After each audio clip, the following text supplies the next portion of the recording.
Hello students, क्या हाल है। Welcome back to my YouTube channel the Heisenberg hub.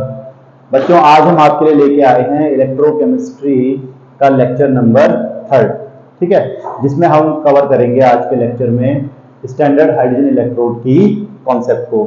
इससे पहले वाले प्रीवियस लेक्चर में बच्चों हम लोगों ने कवर किया था इलेक्ट्रोड पोटेंशियल को, और इस लेक्चर में हम लोग कवर करेंगे SHE की कॉन्सेप्ट, स्टैंडर्ड हाइड्रोजन इलेक्ट्रोड की कॉन्सेप्ट को इस लेक्चर में हम लोग कवर करेंगे। इसके क्या यूज हैं, क्यों इसको बनाया गया, क्या इसका पर्पस है, किस तरह से इसकी प्रोसेस होगी, तो वो सब हम इस लेक्चर में कवर अप करेंगे।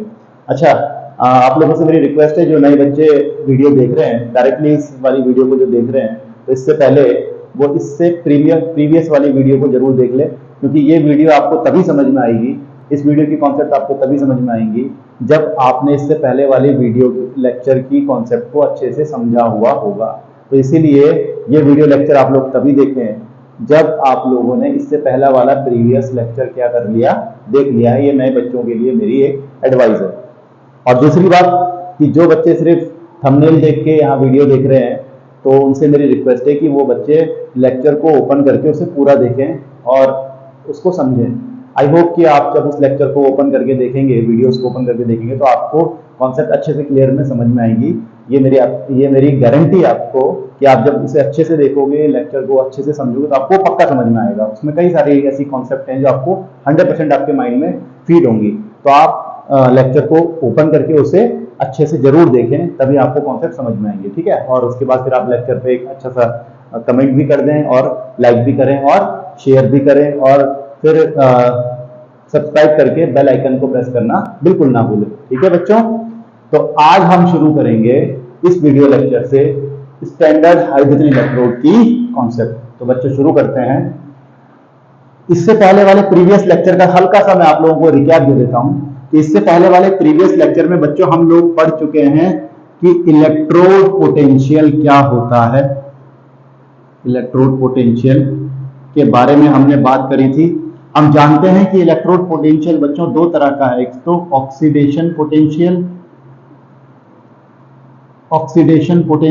और एक रिडक्शन पोटेंशियल, ठीक है बच्चों। अच्छा, जो ऑक्सीडेशन पोटेंशियल है बच्चों, इसे रिप्रेजेंट किया जाता है ई ऑक्स से, राइट। और रिडक्शन पोटेंशियल को हम रिप्रेजेंट कर रहे थे ई रेड से, राइट। इतने में कोई दिक्कत तो नहीं है। अच्छा, इलेक्ट्रोड पोटेंशियल के बारे में मैंने आपको बताया था कि एक्चुअल में होता क्या है। ये इलेक्ट्रोड पोटेंशियल का मीनिंग मैंने आपको समझाया था कि किसी इलेक्ट्रोड की इलेक्ट्रॉन गेन और लूज करने की टेंडेंसी को हम क्या बोल रहे थे बच्चों, इलेक्ट्रोड पोटेंशियल बोल रहे थे। और किसी इलेक्ट्रोड की इलेक्ट्रॉन लूज करने की टेंडेंसी होती है बच्चों, ऑक्सीडेशन पोटेंशियल, और किसी इलेक्ट्रोड की इलेक्ट्रॉन गेन करने की टेंडेंसी होती है बच्चों, रिडक्शन पोटेंशियल, राइट। और इसके और भी कई मीनिंग थे जो मैंने आपको प्रीवियस लेक्चर में समझाए थे, ठीक है। उस लेक्चर को एक बार फिर से देख ले तो आपको वो चीजें और क्लियर हो जाएंगी। अच्छा बच्चों, जब हम बात करते हैं स्टैंडर्ड इलेक्ट्रोड पोटेंशियल की, तो उससे रिप्रेजेंट करते हैं हम बच्चों ई नॉट से। और स्टैंडर्ड रिडक्शन पोटेंशियल यानी कि एसटीपी पर आप चेक करोगे। एसटीपी का मीनिंग सब बच्चों को पता होना चाहिए कि आपकी स्टैंडर्ड कंडीशन अप्लाई होती है इसमें, यानी कि आपका प्रेशर फिक्स हो जाएगा बच्चों 1 बार, टेम्परेचर फिक्स हो जाएगा बच्चों 298 केल्विन, और कंसंट्रेशन फिक्स हो जाएगा बच्चों 1 m। इन कंडीशंस पर जब आप पोटेंशियल को फाइंड करोगे तो वो इलेक्ट्रोड पोटेंशियल आपका हो जाएगा बच्चों स्टैंडर्ड इलेक्ट्रोड पोटेंशियल। और स्टैंडर्ड ऑक्सीडेशन पोटेंशियल को बच्चों हम रिप्रेजेंट कर रहे थे फिर ई नॉट ऑक्स से, और स्टैंडर्ड रिडक्शन पोटेंशियल को हम रिप्रेजेंट कर रहे थे बच्चों ई नॉट रेड से। तो ये बातें हमने बच्चों प्रीवियस लेक्चर में करी थी। फिर से एक बार समझ जाएंगे कि इलेक्ट्रोड पोटेंशियल आपका दो तरह का है, ऑक्सीडेशन पोटेंशियल, रिडक्शन पोटेंशियल। अगर आप नॉर्मली चेक कर रहे हो तो सिर्फ इलेक्ट्रोड पोटेंशियल, बट अगर आप एसटीपी पर चेक कर रहे हो बच्चों तो वो हो जाता है standard electrode potential. Standard electrode potential भी बच्चों दो तरह का, एक तो standard oxidation potential, standard reduction potential. बस रिप्रेजेंटेशन में हल्का सा फर्क आता है कि जो स्टैंडर्ड कंडीशन पे ऑक्सीडेशन पोटेंशियल होगा वो ई नॉट हो जाएगा ऑक्स, और रिडक्शन पोटेंशियल स्टैंडर्ड कंडीशंस पे क्या हो जाता है बच्चों, ई नॉट रेड हो जाता है। ये बातें हमने प्रीवियस लेक्चर में अच्छे से कर ली थी। आज हम पढ़ेंगे मेन जो हमारा टॉपिक रहेगा वो रहेगा बच्चों स्टैंडर्ड हाइड्रोजन इलेक्ट्रोड। अब ये क्या होता है इसको समझने की कोशिश करते हैं। अब देखेंगे बच्चों,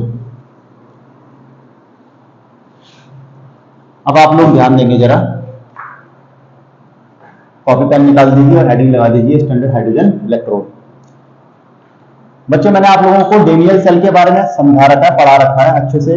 लेक्चर फर्स्ट में हमने डेनियल सेल के बारे में अच्छे से बात करी थी कि ये जिंक और कॉपर से बनने वाला एक इलेक्ट्रोकेमिकल या गैल्वेनिक या वोल्टिक सेल होता है, जो होता है आपका एग्जाम्पल के लिए हमने यूज किया था उसमें डेनियल सेल, राइट।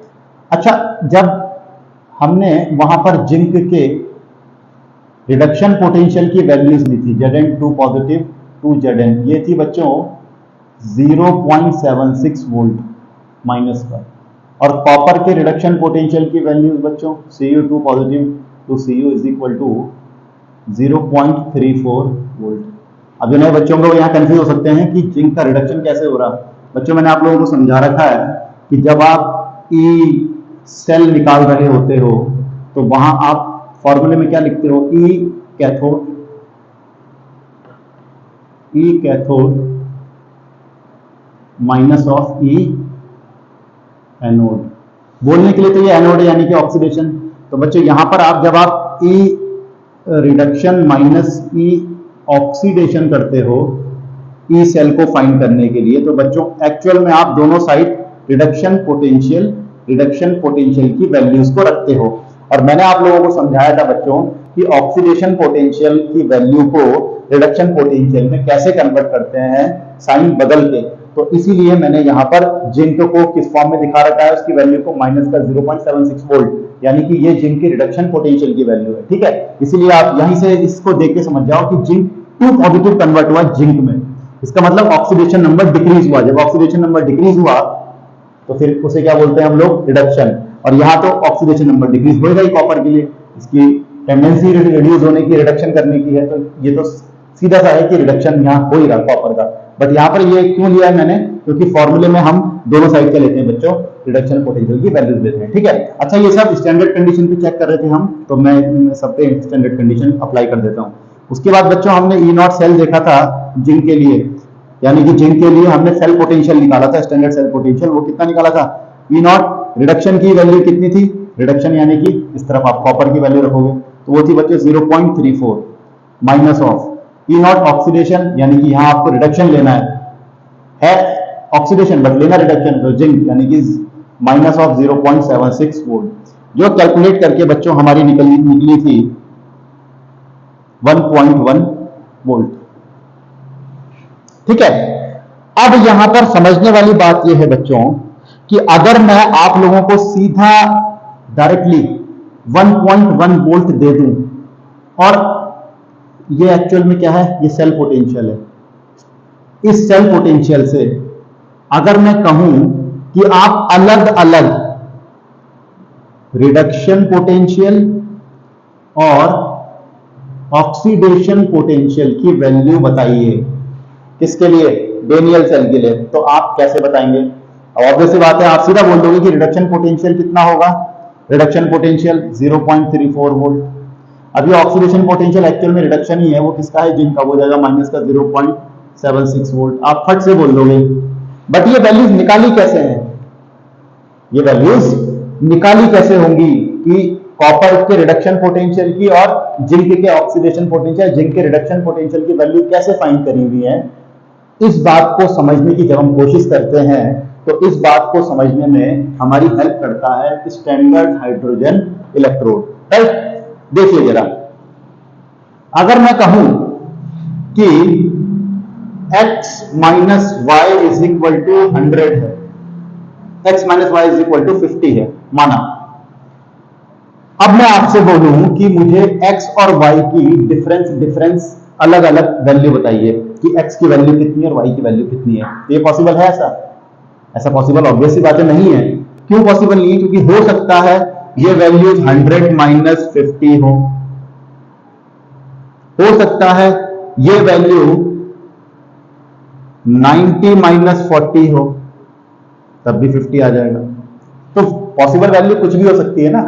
तो सिर्फ इतनी इंफॉर्मेशन से कि इन दो नंबर्स का डिफरेंस अगर 50 है तो आप अलग अलग इन दो वेरिएबल की वैल्यूज को क्या नहीं कर सकते, फाइंड नहीं कर सकते, एक्स और वाई अलग अलग फाइंड नहीं कर सकते, सिर्फ इतनी इंफॉर्मेशन से।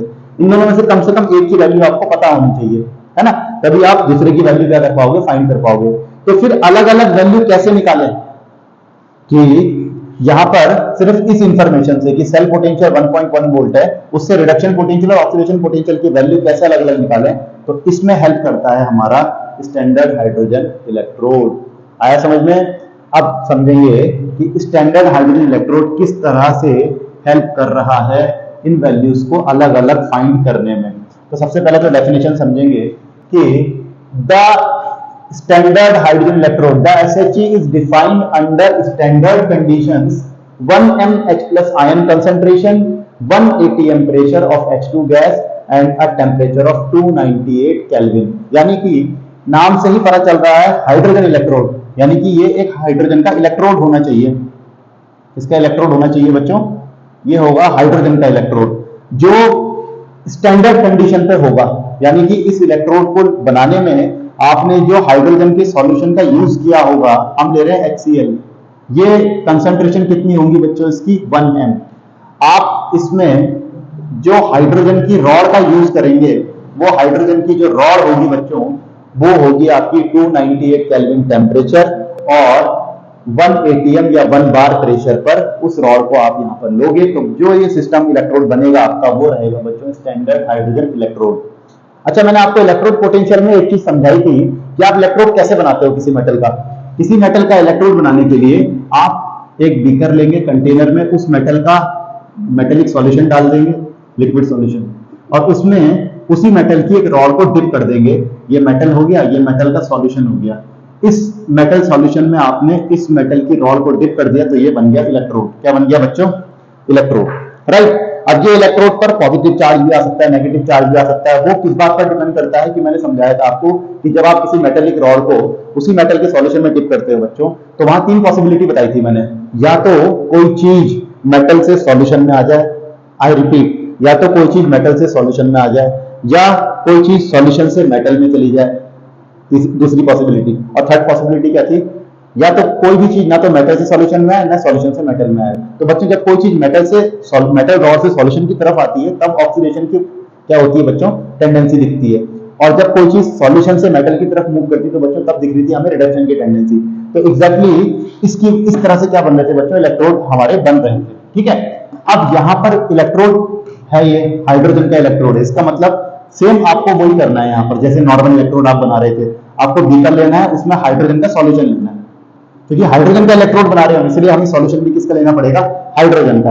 अब यहां पर जो हमारे सामने प्रॉब्लम आने वाली है, वो ये आएगी बच्चों कि हम हाइड्रोजन की रॉड कहां से लाएं। अब मेटलिक इलेक्ट्रोड बनाने के लिए तो मेटल की रॉड तो इजीली अवेलेबल हो जाती है, बट हाइड्रोजन की रॉड कहां से बनाएंगे हम?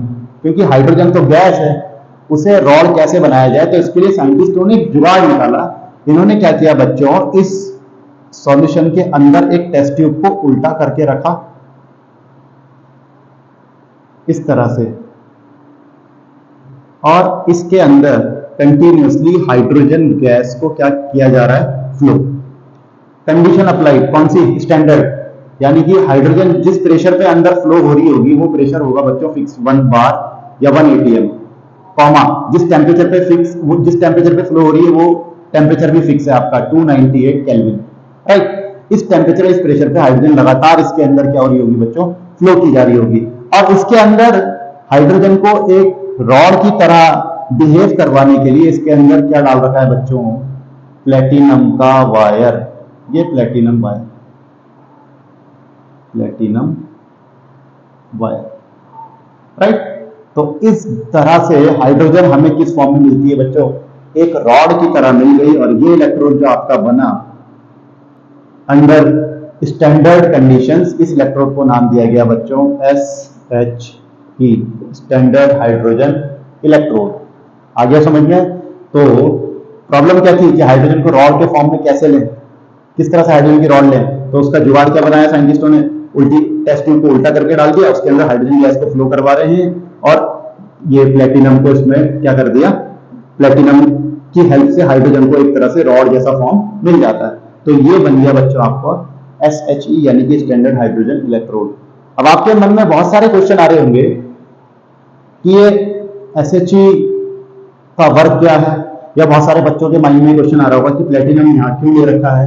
तो आपके सारे क्वेश्चन, सारे डाउट इस वीडियो को जब आप कंप्लीट देख लोगे तो वो सारे के सारे क्या हो जाएंगे बच्चों, क्लियर हो जाएंगे। 100% वो डाउट आपके खत्म हो जाएंगे। तो मैं आपको इसमें आगे और समझाता हूँ किस तरह से ये चीजें, ये स्टैंडर्ड हाइड्रोजन इलेक्ट्रोड किस तरह से वर्क करता है और किस तरह से क्यों इसमें प्लेटिनम का ही यूज होता है और प्लेटिनम को ले ही क्यों रखा है। इन सब का आंसर आपको इस वीडियो के एंड में मिल जाएगा, राइट। अब देखिए स्टैंडर्ड हाइड्रोजन इलेक्ट्रोड जो है बच्चों, इसके बारे में आपको दो बातें याद रखनी है। इसके बारे में आपको दो बातें याद रखनी है।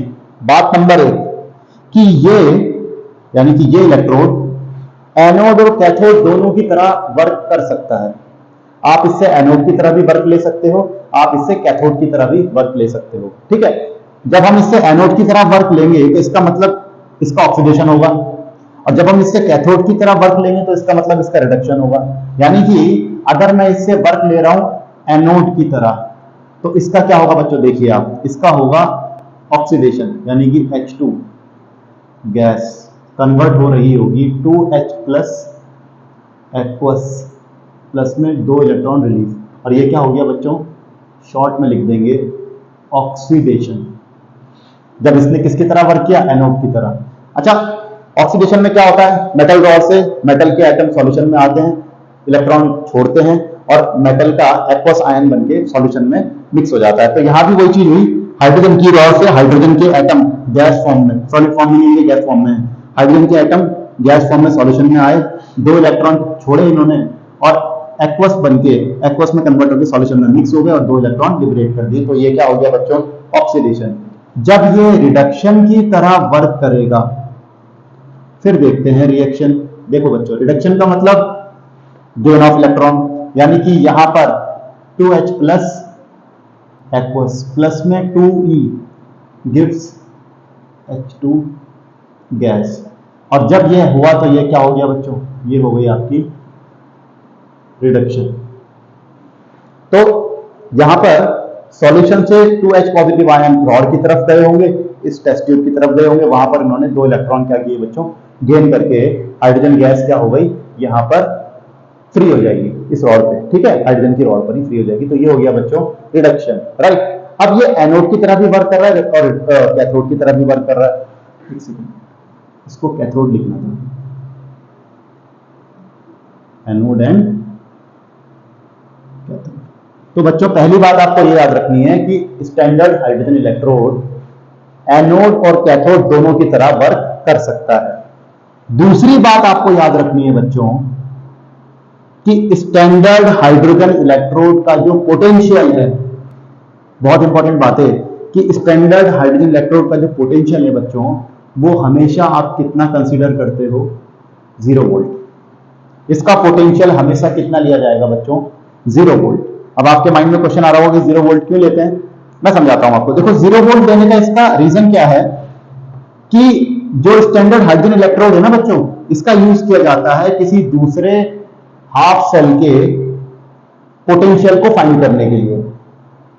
अब जब आप इससे किसी दूसरे सेल का पोटेंशियल फाइंड करोगे तो बच्चों आप इसको एज अ रेफरेंस लोगे, तो ये एज अ रेफरेंस पॉइंट लिया जाता है, ये एक तरह से रेफरेंस पॉइंट की तरह वर्क करता है, इसलिए इसका पोटेंशियल क्या लिया जाता है बच्चों, 0 वोल्ट।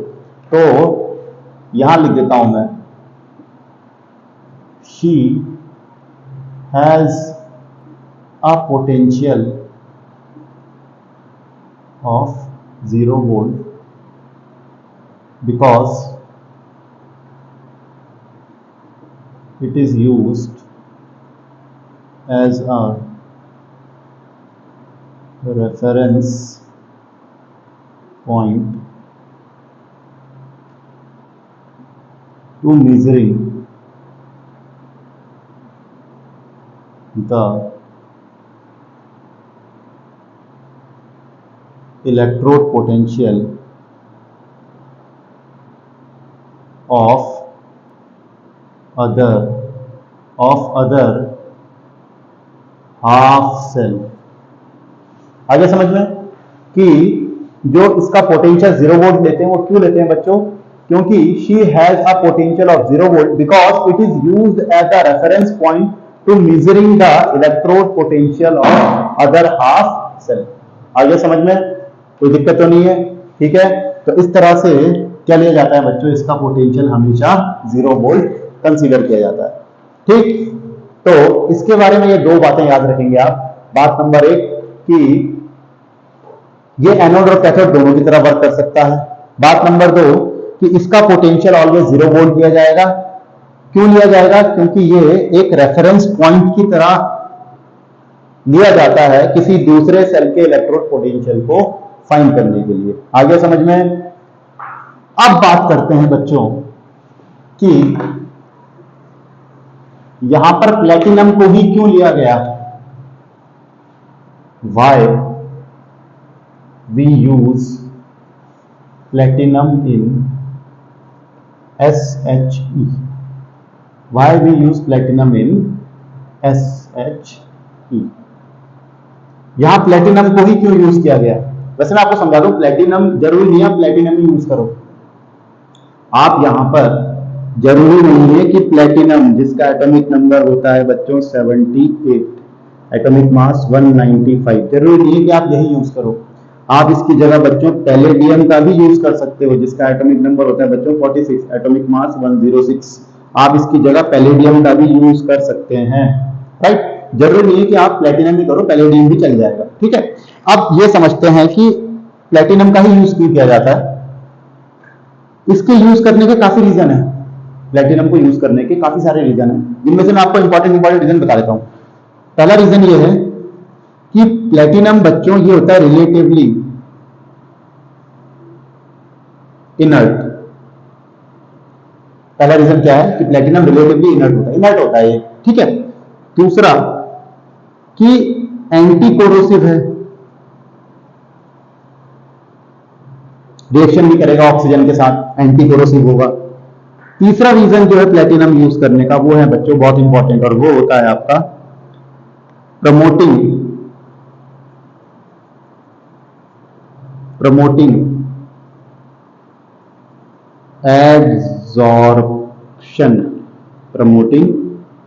एडजॉर्प्शन। पहला रीजन प्लेटिनम यूज करने का रिलेटिवली इनर्ट है, रिएक्शन नहीं करेगा, खुद रिएक्शन में पार्टिसिपेट नहीं करेगा। दूसरा एंटी कोरोसिव है, ऑक्सीजन अगर हल्की फुल्की अंदर जा सकती है, अगर गई है तो ऑक्सीजन के साथ क्या नहीं करेगा, रिएक्शन नहीं करेगा। तीसरा प्रमोट करेगा एड्सॉर्प्शन को। अब ये जो एड्सॉर्प्शन है ना बच्चों, इसी की ही वजह से यहां हाइड्रोजन रॉड के फॉर्म में आपको मिल रही है। अब ये एड्सॉर्प्शन क्या है मैं समझाता हूं आपको। एक्चुअल में यहां प्लेटिनम वायर इसलिए डाला जाता है कि वो हाइड्रोजन को, ये जैसे प्लेटिनम का ये वायर है, जो ये हाइड्रोजन के मॉलिक्यूल हैं वो इनको अपने आसपास ही कलेक्ट करके रख सके, अपनी सरफेस के आसपास ही क्या करके रख सके बच्चों, कलेक्ट करके रख सके हाइड्रोजन मॉलिक्यूल्स को। क्योंकि आप लोग जानते हैं हाइड्रोजन एक गैस है, और गैस मैटर की वो फेज है जिसमें पार्टिकल इधर उधर मूव करता है। पार्टिकल इधर उधर क्या करेगा बच्चों, भागेगा। अब भागने से रोकना है ना पार्टिकल को, आपको एक रॉड की तरह रखना है इस हाइड्रोजन गैस को। तो इसके लिए ये प्लेटिनम क्या करता है बच्चों, प्लेटिनम की एड्सॉर्प्शन पावर काफी अच्छी होती है, हाई होती है। तो ये क्या करता है बच्चों, ये हाइड्रोजन गैस को अपनी सरफेस के चारों तरफ ही क्या रखेगा, कलेक्ट करके, इकट्ठा करके रखेगा, जिस वजह से हाइड्रोजन आपको किस फॉर्म में मिल जाएगी, यहाँ एक रॉड के फॉर्म में मिल जाएगी। तो ये रीजन है इसका यूज करने का, प्लेटिनम को यूज करने का सबसे इंपॉर्टेंट रीजन तो यही कि इसकी एड्सॉर्प्शन पावर बहुत ज्यादा क्या होती है, हाई होती है। अच्छा, एड्सॉर्प्शन का मीनिंग क्या है मैं समझा दूं आपको बच्चों। एड्सॉर्प्शन जो मीनिंग है इसका, एड्सॉर्प्शन, ये जो वर्ड है एड्सॉर्प्शन, इस वर्ड का मीनिंग आपको वैसे सरफेस केमिस्ट्री वाले चैप्टर में अच्छे से समझ में आ जाएगा, लेकिन मैं आपको समझा दूं, वहां पर एक वर्ड और आएगा आपके पास, एब्जॉर्प्शन एंड एब्जॉर्प्शन। एब्जॉर्प्शन का मीनिंग क्या होता है बच्चों, जैसे एग्जांपल के लिए स्पंज होती है ना, स्पंज को आप पानी में डालोगे तो स्पंज सारे पानी को क्या कर लेगी, अपने अंदर सोख लेगी। तो जो दूसरा मटेरियल है पानी, वो पहले मटेरियल स्पंज के अंदर तक क्या हो गया बच्चों, मूव कर गया, अंदर तक उसके अंदर समा गया। तो इस फिनोमेना को बोलते हैं बच्चों एब्जॉर्प्शन, एब्जॉर्ब करना। और एड्सॉर्प्शन क्या है बच्चों? एग्जाम्पल के लिए कार की विंडशील्ड होती है, उस पर डस्ट चिपकती है, धूल चिपकती है, तो वो जो धूल या डस्ट है बच्चों वो सिर्फ विंडशील्ड की सरफेस पर ही रहेगी। आप इजीली उसको अपने हाथ से या किसी भी चीज से इजीली क्या कर सकते हो, रिमूव कर सकते हो। तो वो फिनोमिना होता है बच्चों एड्सॉर्प्शन, मतलब जहां पे एक मटेरियल दूसरे मटेरियल की सरफेस पर ही रहे, उसके अंदर ना आ पाए। तो एग्जैक्टली यहां पर एड्सॉर्प्शन का मीनिंग है कि प्लेटिनम अपने चारों तरफ हाइड्रोजन को क्या करेगा, कलेक्ट करके रखेगा अपनी सरफेस पर के साथ, थोड़ा सा सरफेस के साथ इसको बांध के रखेगा, जिस वजह से बच्चों क्या होता है, आपको हाइड्रोजन एक रॉड की तरह यहाँ पर मिल जाती है। और ये रीजन है बच्चों प्लेटिनम को यूज करने का। वैसे एक रीजन और भी है प्लेटिनम को यूज करने का, वैसे कई रीजन है, बट इंपॉर्टेंट रीजन ये भी होता है कि प्लेटिनम एक तरह से बच्चों एक कंडक्टिंग सरफेस की तरह भी काम करता है। किसके लिए? इलेक्ट्रॉन को ट्रांसफर करने के लिए। किस किस के बीच में? हाइड्रोजन गैस और इंटरनल सर्किट के बीच में इलेक्ट्रॉन ट्रांसफर करने का भी काम करता है। क्या आपका ये प्लेटिनम का जो ये लगा रखा है अपने वायर, ये इसका भी काम करेगा, क्योंकि मेटल है, इलेक्ट्रॉन ट्रांसफर किससे होंगे? ऑब्वियसली बात है, कंडक्टिंग कंडक्टर चाहिए ना, तो कंडक्टर प्लेटिनम, इसलिए प्लेटिनम का यूज होता है। आइए बात समझ में। तो ये रीजन है क्या यूज करने के, प्लेटिनम को यूज करने के, कि क्यों प्लेटिनम यूज करते हैं हम इसमें। वैसे जरूरी नहीं कि प्लेटिनम ही यूज करें, आप पैलेडियम भी यूज कर सकते हैं, लेकिन प्लेटिनम यूज करने के जो रीजन है मैंने आपको समझा दिए कि एक इनर्ट है, एंटी कोरोसिव है, और दूसरा प्रोमोटिंग करता है किसको? एड्सॉर्प्शन को। आगे समझ में। और एक रीजन और मैंने आपको बता दिया कि एक तरह से इलेक्ट्रॉन ट्रांसफर का भी काम करता है, कंडक्टिंग सरफेस की तरह बिहेव करेगा, इलेक्ट्रॉन ट्रांसफर का भी काम कर देगा। किस किस के बीच में? हाइड्रोजन गैस और एक्सटर्नल सर्किट के बीच में ये इलेक्ट्रॉन ट्रांसफर का भी काम करता है। इसीलिए यहाँ पर मेटल के फॉर्म में किसका यूज किया जाता है बच्चों? इसके लिए यहाँ पर प्लेटिनम का यूज किया जाता है। तो मैं इस बात को भी लिख देता हूँ, इसका चौथा रीजन भी, कि act as a conducting surface to transfer of electron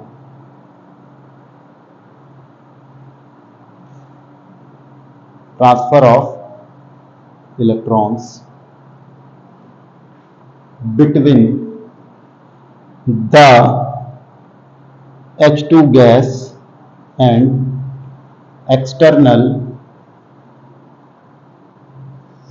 circuit तो ये हो गए बच्चों प्लेटिनम यूज करने के रीजन। आप इतने का स्क्रीनशॉट लीजिए, उसके बाद फिर हम आपको SHE के जो प्रोसेस है वो समझाते हैं। कितने का आप स्क्रीनशॉट ले लीजिए। ओके बच्चों, अब देखते हैं इसकी प्रोसेस।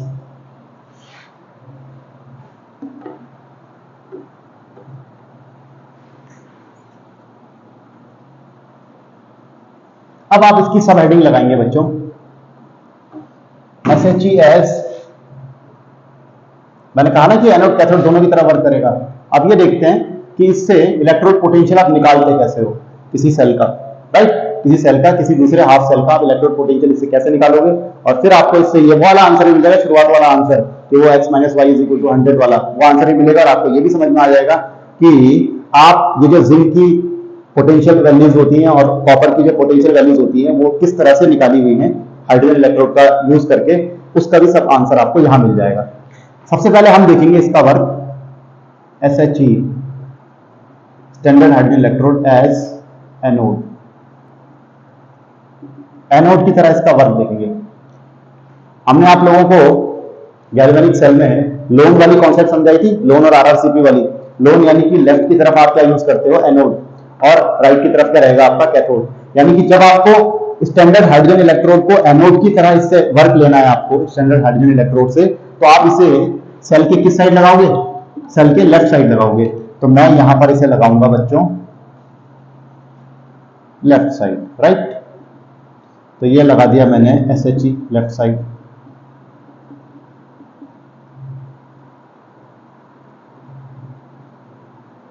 इसके अंदर डाल रखा है 1 m कंसंट्रेशन का HCl सॉल्यूशन।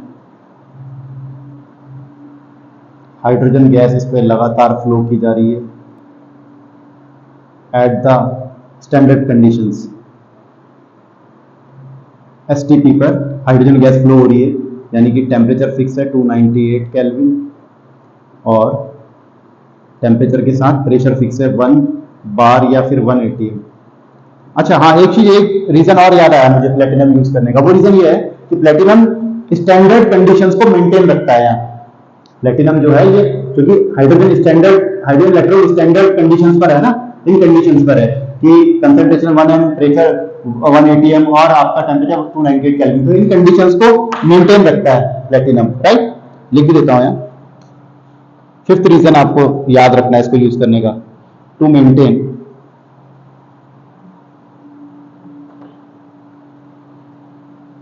एसटीपी या स्टैंडर्ड कंडीशन। ये स्टैंडर्ड कंडीशन को भी मेंटेन रखता है, राइट। अचानक से याद आ गया, बीच में से मैंने लिख दिया। तो अब देखेंगे आप, ठीक है। तो हमने एनोड की तरफ क्या लगाना है, लेफ्ट की तरफ SHE लगा देना है, ठीक है। ये ले लिया प्लेटिनम का वायर इसके अंदर, ये ले लिया, राइट। अच्छा, राइट साइड का लगाएंगे फिर, वो जिसका रिडक्शन होना है। और रिडक्शन किसका हो रहा था डेनियल सेल में, इलेक्ट्रोकेमिकल सेल का जो एग्जाम्पल था डेनियल सेल, उसमें रिडक्शन हो रहा था बच्चों, किसका हो रहा था, कॉपर का रिडक्शन हो रहा था। तो कॉपर इलेक्ट्रोड ले लिया मैंने, कहां बच्चों, राइट साइड, ठीक है। ये ले लिया मैंने कॉपर सल्फेट। अच्छा, ये कॉपर सल्फेट जो लेना है बच्चों, ये भी स्टैंडर्ड कंडीशन पर लेना है, यानी कि इसका कंसेंट्रेशन भी 1 m होगा, क्योंकि एसटीपी पर निकाल रहे हैं ना, कंसेंट्रेशन 1 m होगा। और यहाँ भी टेम्परेचर 298 केल्विन और 1 बार प्रेशर। जोड़ दिया इसको किससे, ऊपर गैल्वेनोमीटर लगा दो, या ये गैल्वेनोमीटर हमने ऊपर लगा दिया, ठीक है। अब देखेंगे बच्चों इसका, पहले रिएक्शन लिख देते हैं। अच्छा, एनोड पर जो रिएक्शन होगी बच्चों, वो होगी ऑक्सीडेशन की। एनोड पर ऑक्सीडेशन चलेगा, या ऑक्सीडेशन हाफ सेल, या रिडक्शन हाफ सेल। तो एनोड पर क्या चलेगा बच्चों, ऑक्सीडेशन। कैसे चलेगा कि एनोड पर आपका जो H2 गैस है, ये कन्वर्ट हो रही है बच्चों 2H पॉजिटिव प्लस 2E, और ये हो गया आपका ऑक्सीडेशन। और कैथोड पर जो रिएक्शन चल रही है बच्चों, कैथोड पर क्या रिएक्शन हो रही है कि कैथोड पर सॉल्यूशन से Cu2 positive ion copper rod की तरफ मूव करेंगे और अपना रिडक्शन करवा देंगे। तो कैथोड पर चल रहा है बच्चों रिडक्शन, यानी कि Cu2 पॉजिटिव एक्वस सॉल्यूशन से आया, प्लस 2 इलेक्ट्रॉन ले लिए इसने, और कॉपर का सॉलिड बनके डिपॉजिट हो जाएगा कहां, कॉपर की रॉड पर, राइट। तो ये हो गया आपका रिडक्शन। ये क्या हो गया बच्चों, रिडक्शन, ठीक है। अब लिखते हैं, ये तो हो गया एनोड पर चलने वाला ऑक्सीडेशन, जो यहां चल रहा है, जहां आपने SHE लगा रखा है। और ये हो गया बच्चों कैथोड पर चलने वाला रिडक्शन, जहां पर आपने कॉपर का इलेक्ट्रोड लगा रखा है, राइट। अब करते हैं कैलकुलेशन। E0 सेल निकालना है। क्या है E0, cathode minus E0 anode, right. अब हम जानते हैं कि E0 कैथोड पर हमने क्या ले रखा है, कॉपर सल्फेट। तो E0 Cu2 positive to Cu, दोनों तरफ रिडक्शन पोटेंशियल की वैल्यू आएंगी ना बच्चों, यहां भी और यहां भी, ठीक है। और यहां हमने ले रखा है E0 एनोड की तरफ ले रखा है बच्चों हमने SHE, स्टैंडर्ड हाइड्रोजन इलेक्ट्रोड हमने कहां ले रखा है, E0 एनोड की तरफ, राइट। जब आप मीटर पे देखोगे तो मीटर पे आपको रीडिंग आएगी बच्चों 0.34 वोल्ट, ये मीटर पे आपको रीडिंग दिखा रहा होगा, ठीक है। तो यहां रख दिया मैंने 0.34 वोल्ट इज इक्वल टू,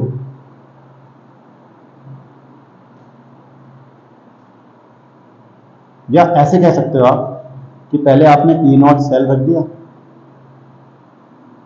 ठीक है,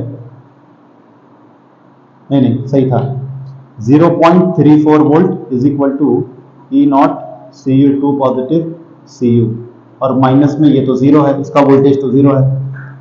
स्टैंडर्ड हाइड्रोजन इलेक्ट्रोड का पोटेंशियल क्या लेते हैं, जीरो रहते हैं। इसका मतलब ये जो वैल्यू आपको दिख रही है, ये वैल्यू 0.34 वोल्ट किसके लिए है, कॉपर के लिए है। इसलिए कॉपर के लिए जो रिडक्शन पोटेंशियल की वैल्यू निकाली गई वो 0.34 वोल्ट ऐसे निकाली गई है। आ गया समझ में।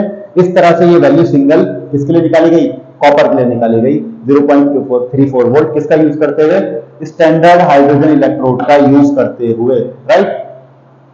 अब देखेंगे जरा वही वाला एग्जांपल, ये लिया था मैंने, x minus y is equal to 50। तो अब यहां पर मान लिया y इज इक्वल टू 0 है, तो x minus 0 is equal to 50, तो फिर x कितना आया, y आपने 0 ले लिया, तो फिर x कितना आ जाएगा आपका 50। ठीक है, अगर दो नंबर का डिफरेंस 50 है तो फिर सिंगल आपने निकाल दिया एक 50। ठीक है, इस तरह से क्या निकाल लेते थे हम, इस तरह से ये चीज निकाल सकते हैं कि अगर दोनों में से एक की वैल्यू बताओ तो दूसरी निकल जाएगी। तो एग्जैक्टली वही हुआ कि दोनों में से अगर एक की वैल्यू पता हो इसकी 0 वोल्टेज, तो दूसरी की अपने आप निकल गई। इसका मतलब यहाँ सेल का जो सेल पोटेंशियल पे जो ये मीटर का आपको रीडिंग दिख रही होगी 0.04 वोल्ट, वो किसके लिए होगी, फिर कॉपर इलेक्ट्रोड के लिए होगी, क्यों, क्योंकि इसके लिए तो 0 है। तो इस तरह से SHE किसके फॉर्म में किस तरह वर्क करता है, एनोड की तरह वर्क करता है। ठीक है, इसका स्क्रीनशॉट लें, उसके बाद देखेंगे इसका वर्क एज कैथोड। ओके बच्चों, अब देखते हैं इसका वर्क एज कैथोड।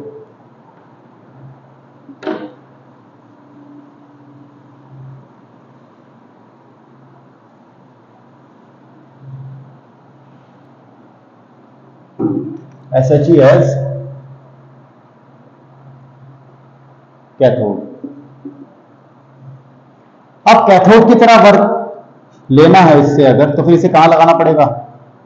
अच्छा, इससे पहले वाले में मैं एक चीज भूल गया बच्चों, सर्किट को पूरा करने के लिए मैंने सॉल्ट ब्रिज का यूज नहीं किया एनोड वाले केस में ना, तो आप ध्यान रखना कि वहां पर मैंने सॉल्ट ब्रिज लगाना मैं भूल गया जल्दीबाजी में, तो आप लोग उसमें सॉल्ट ब्रिज जरूर जोड़ देना, क्योंकि बिना सॉल्ट ब्रिज के आप ये फाइंड नहीं कर पाओगे, इंटरनल सर्किट कंप्लीट ही नहीं होगा तो करंट फ्लो नहीं करेगा। ठीक है, तो इस बात का ध्यान रखना। यहां मुझे अचानक से याद आया अभी। अब यहां पर हम इसे कैथोड की तरह लेंगे, तो कैथोड गैल्वेनिक सेल में कहां लिया था हमने, जिसका एग्जांपल हम गैल्वेनिक सेल देख रहे थे, कैथोड लिया था हमने किधर, राइट साइड। यानी कि अब SHE को कैथोड की तरह वर्क लेना है उससे, तो अब SHE कहां लगाओगे आप बच्चों, राइट साइड लगा देंगे। ये लगा दिया मैंने SHE, कंडीशन वही रहेंगी, H2 गैस फ्लो की जा रही है, ये प्लेटिनम हो गया इसका, platinum wire, H2 gas flow की जा रही है बच्चों, कितने टेम्परेचर कितने प्रेशर पे, टेम्परेचर फिक्स है 298 केल्विन, प्रेशर है 1 बार या 1 atm, राइट। कंसंट्रेशन फिक्स है 1 mHCl सॉल्यूशन ले रखा है आपने, राइट। यहां पर आप एनोड की तरफ क्या लोगे, आप क्या लेते थे गैलियम सेल में, जिंक सल्फेट ZnSO4, ये भी 1 m कंसंट्रेशन के साथ, यहाँ टेम्परेचर भी फिक्स रहेगा 298 केल्विन, प्रेशर रहेगा बच्चों 1 बार। ठीक है, STP पर हो रहा है सब। लगा दिया जिंक रॉड और ये लगा दिया जी गैल्वेनोमीटर, ये लगा दिया, राइट। अब एनोड की तरफ क्या रिएक्शन चलेगी बच्चों, फटाफट फटाफट लिखेंगे। अब तो आप लोगों को प्रैक्टिस हो गई होगी ना जल्दी जल्दी लिखने की, कि एनोड पर सबको आंख बंद करके पता है कि क्या चलेगा, ऑक्सीडेशन। ऑक्सीडेशन मतलब जब इलेक्ट्रॉन छोड़े जाएंगे, लूज किए जाएंगे, यानी कि जिंक रॉड से जिंक आया और सॉल्यूशन में 2 इलेक्ट्रॉन छोड़ के एक्वस बना के बैठ गया, और ये बन गया आपका ऑक्सीडेशन। क्या हो गया बच्चों, ऑक्सीडेशन, राइट। कैथोड पर क्या हो रखा है, कैथोड पर हमने ले रखा है जी SHE। तो अब की बार SHE क्या करेगा, कैथोड की तरह वर्क करेगा, यानी कि 2H+ सॉल्यूशन से आएंगे, ये 2 इलेक्ट्रॉन लेके क्या बनाएंगे, H2 गैस, और ये गैस लिबरेट हो जाएगी कहां बच्चों, इस ट्यूब के अंदर। अच्छा, किसी चलो वैसे यही ठीक है, ऐसे लिख दो आप। ठीक है, तो ये तो हो गया इसका एनोड और कैथोड की रिएक्शन, ये रिडक्शन। कैथोड पर क्या हुआ बच्चों, ये हो गया आपका रिडक्शन। ठीक है, तो ये एनोड और कैथोड पर होने वाली रिएक्शंस ये हैं। अब करते हैं कैलकुलेशन, राइट। कैलकुलेशन यहां करते हैं, डिसाइड कर लूं, यहां कर लेते हैं कैलकुलेशन। ठीक है, अब हमें E0 सेल निकालना हो तो कैसे निकालेंगे, E0 cathode minus E0 anode, right. दोनों तरफ रिडक्शन पोटेंशियल की वैल्यू आएंगी, यहां भी और यहां भी। E0 सेल इस तरफ क्या हो रहा है, इस तरफ। अब हमने यहां किसके फॉर्म में ले रखा है इसे, कैथोड के फॉर्म में SHE को, तो यहां पर आपने ले रखा है E0 SHE minus E not anode, anode में क्या ले रखा है आपने, रिडक्शन पोटेंशियल की वैल्यू, तो Zn2 positive to Zn, right.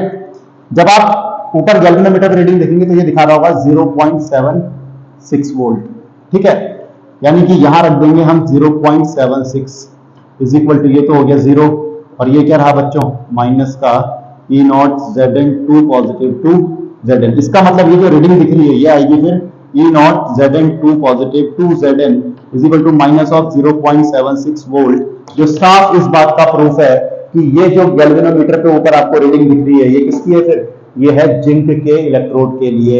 इस तरह से जिंक के इलेक्ट्रोड की सिंगल वैल्यू 0.76 वोल्ट क्या की गई, निकाली गई, कैलकुलेट की गई, किसका यूज करके, SHE का यूज करके। तो अब आप लोग समझ गए कि ये जो कॉपर और जिंक की वैल्यूज या सिल्वर की वैल्यूज या किसी और आयरन की वैल्यूज, किसी और इलेक्ट्रोड की वैल्यू जो आप याद करते हो सिंगल सिंगल कैसे निकाली गई, वो SHE का यूज करते हुए वो वैल्यूज क्या की है बच्चों, निकाली गई है, ठीक है। तो इस वीडियो में हमने बात करी स्टैंडर्ड हाइड्रोजन इलेक्ट्रोड की, और स्टैंडर्ड हाइड्रोजन इलेक्ट्रोड से रिलेटेड जितनी भी चीजें थी वो सारी इस वीडियो में हमने क्या कर ली बच्चों, कवर कर ली। नेक्स्ट वीडियो में हम इससे रिलेटेड न्यूमेरिकल्स देखेंगे और भी कई सारी चीजें देखेंगे। तो ये वीडियो आप लोगों को कैसा लगा, ये लेक्चर आपको कैसा लगा, कमेंट करके जरूर बताएं। वीडियो को लाइक करें, चैनल को सब्सक्राइब करें, नए हैं तो बेल आइकन को प्रेस करना ना भूलें, और शेयर करें, और जितना हो सके उतना ज़्यादा इसे शेयर करें और अच्छे से अच्छे ढंग से इसको पढ़ने की, समझने की कोशिश करें, ठीक है। तो मिलते हैं बच्चों आपसे नेक्स्ट वीडियो में, नेक्स्ट पार्ट में। ओके बच्चों, जय हिंद, जय उत्तराखंड।